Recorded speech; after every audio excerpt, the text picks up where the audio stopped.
impossible. Dans la vision coranique, tous les peuples ont reçu un message. Donc dans le Coran, il existe des prophètes afro? Oui. Okay. Il y a eu le prophète Luqman, d'ailleurs dont je fais, il faut le dire. Okay. Dont j'ai déjà fait une conférence là-dessus. Hein.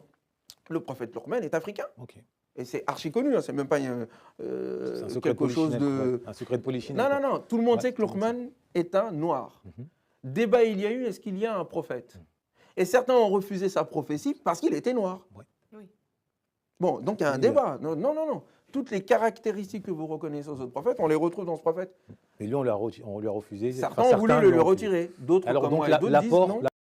Il y a un homme qu'on appelle Siracide, qui a été injustement écarté des canons, des sélections, des écrits antérieurs au Coran, par diverses sectes gênées, dogmatiquement par le livre de la sagesse, témoin du don que l'Éternel lui a fait. Cet homme, c'est Luqman, qu'Allah réhabilite dans le Coran.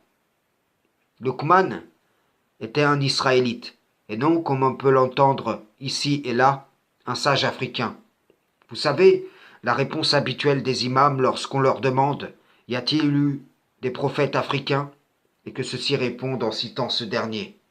Comme je l'ai développé dans une vidéo antérieure, Joseph, Moïse, Aaron, les Israélites ont été du nombre de ceux qui ont averti les Africains au pays de Cham, comme par exemple Jonas l'a fait à Ninive ou encore Daniel à Babylone, pour ne citer que ces deux-là. Attention, je ne dis nullement ici que les fils de Cham n'ont pas reçu d'avertisseurs chamites. Je réfute simplement un mensonge qui est devenu pour énormément de gens une prétendue vérité. Attention, car un mensonge projeté du passé à travers une tradition peut servir d'appui aux afrocentristes d'aujourd'hui pour élaborer toutes sortes de théories comme celle des faux israélites bantous. Satan le banni a un délai jusqu'au jour de la résurrection. Et sachez-le, son dessein repose sur diverses sources humaines faillibles via lesquelles il a fait transporter des conjectures du passé où elles furent émises pour que cela lui serve dans le futur.